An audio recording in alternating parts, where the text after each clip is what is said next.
hidup penuh kecukupan lah, gitu ya. Tapi ketika misalkan dalam kenyataannya tidak terjadi secara ekonomis, gitu ya. Ini kaitannya juga dengan mata uang, misalnya kalau mata uang, kalau untuk denominalisasi sih nggak masalah. Yang jadi masalah itu kalau misalkan nilainya yang berkurang. Kalau misalkan nolnya dikurangi sih nggak masalah, asal nilainya itu tetap. Contoh 1.000 misalkan. Sekarang 1.000 atau mungkin harga permen sekarang berapa? 1.000 satu. Oke. Ke 500 ya. 500 katakanlah. Nah, harganya 500 gitu. Nah, kalau misalkan nanti harganya 500, nanti memang ada beberapa pecahan mata uang yang hilang, gitu kan. Contoh misalnya cuma 5 rupiah. Cuma 5, kembali lagi kita ada 5 rupiah. Nah, jadi nolnya nanti berkurang banyak. Ya itu tetap harganya 500. Tapi harus ada sosialisasi ke masyarakat, jadi semacam kesepakatan. Nanti ada undang-undangnya bahwa 500 berubah menjadi 5, gitu. Terus 100 menjadi 1, misalnya. Contoh seperti itu. Nilai dari mata uang itu semakin turun, sementara pendapatan yang didapat oleh masyarakat itu mungkin naik, tapi nggak sebanding dengan naiknya barang-barang. Dipengaruhi oleh faktor. Kalau itu dipengaruhi oleh faktor ekonomi.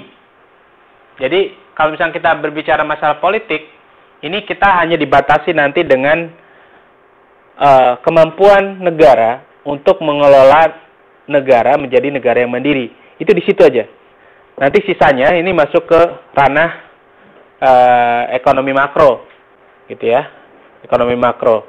Nah kalau misalkan ini juga mungkin kalau misalkan ngomong-ngomong tentang tadi, sekarang kebutuhan masyarakat semakin naik, pendapatan tidak mengimbangi atau tetap atau bahkan mungkin menurun gitu.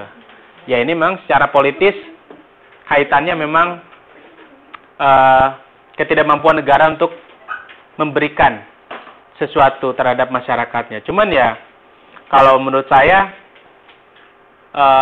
banyak hal yang bisa kita lakukan. Ya, tidak hanya dengan mungkin hanya sekedar memberikan katakanlah ya pembicaraan yang mungkin bisa dikatakan tidak terarah, tapi mudah-mudahan bisa memberikan, mungkin dengan mempelajari ilmu politik ini kita bisa menjadi lebih kritis lagi. Artinya gini, ketika ilmu politik ini dipelajari, orang akan menjadi lebih kritis, orang akan menjadi lebih tahu bahwa, seharusnya penyelenggara negara itu harus lebih care.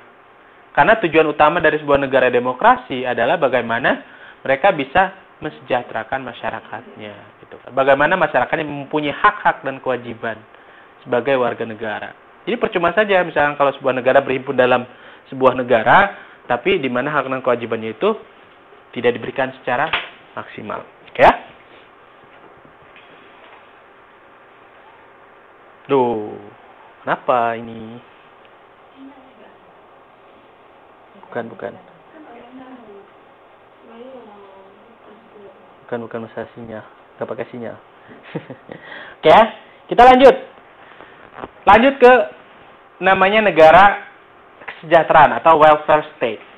Apa yang dimaksud dengan welfare state atau negara kesejahteraan? Negara bukan lagi hanya bertugas sebagai penjaga malam, tapi harus berusaha memperkecil perbedaan sosial ekonomi, terutama perbedaan yang timbul dari distribusi kekayaan yang tidak merata. Ini yang dimaksud mungkin dari jawabannya. Jadi welfare state.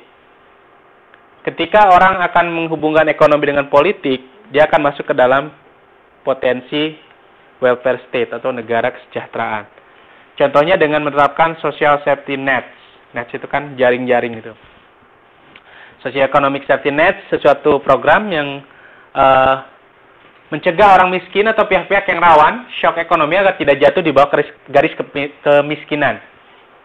Saya ingat betul dulu waktu 98 ada diluncurkan jaring ekonomi waktu itu.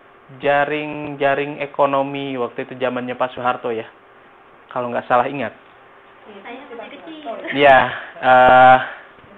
ya jejaring sosial, bukan jejaring sosial. Bukan jejaring sosial. Jadi jaring pengaman sosial, JPS dulu tuh. Masih ingat JPS? Ya. JPS waktu itu dimunculkan sebelum BLT. Kalau BLT kan zamannya Mega, terus juga SBY kan. Ya, jadi BLT bantuan langsung Tunai. langsung telas. Langsung habis kan. Karena memang diprediksi hanya sekedar memberikan ikan. Habis itu ikannya habis. Bukan pancing gitu loh. Tapi ini secara subjektif ya, maksudnya mungkin beda lagi. Siapa tahu orang-orangnya kan membutuhkan yang lain. Oke. Tidak jatuh di bawah garis kemiskinan. Terus ada semacam redistribusi pendapatan kepada yang miskin. Ada investasi produktif untuk pendidikan, kesehatan. Makanya ada yang namanya beasiswa. Untuk SD itu kan ada yang gratis namanya BOS, ya kan? SD, SMP. SMA gratis. Rencana. Oke ya. Artinya kan bagaimana kita mencoba melihat ini sebagai sebuah teori yang ideal dulu gitu ya. Tapi prakteknya Kalau prakteknya justru ini tugas Anda semua untuk mengkritisi kan. Iya. Gitu loh. Jadi menyediakan asuransi resiko, artinya risk and insurance. Jadi asuransi ya sebetulnya kan asuransi ini kan ada macam-macam ya. Ada misalkan asuransi jiwa dari yang langsung dari pemerintah. Kalau zamannya di Bangka Belitung, zamannya satu bupati yang saya tahu, saya nggak bakal sebutin namanya tapi takutnya disangka kampanye ya. Jadi dia yang nyalon di Jakarta sekarang, dia mencoba untuk mengambil sebuah insurance dibayar dari APBD dan semuanya bisa gratis untuk jalur-jalur kesehatan kan. Nah ini salah satu contoh saja. Jadi banyak alternatif lah untuk welfare state ini ya. Promosi Pak, karena kami bukan warga Jakarta. Oh gitu ya. Enggak, maksudnya memang aku suka sama profil itu. Oke.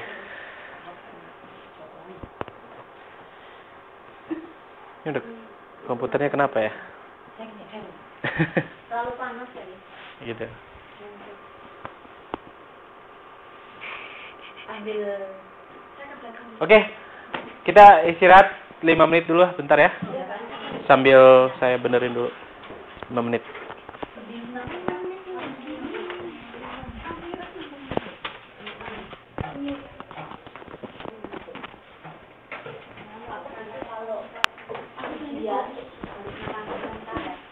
Kenapa ya? Kalau nggak makan, aneh, nggak bisa mikir. Lebih baik sama kecanduan.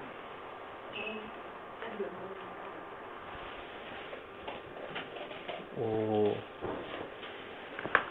pantesan.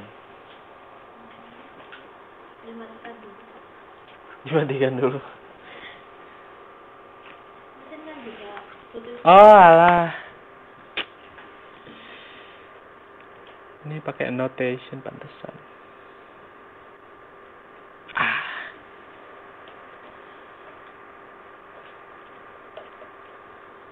Mana ini?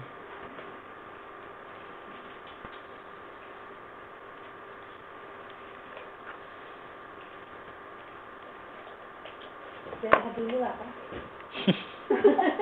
Kita nonton bapaknya nggak mau. Nonton TV. Ya sekitar setengahnya lagi lah.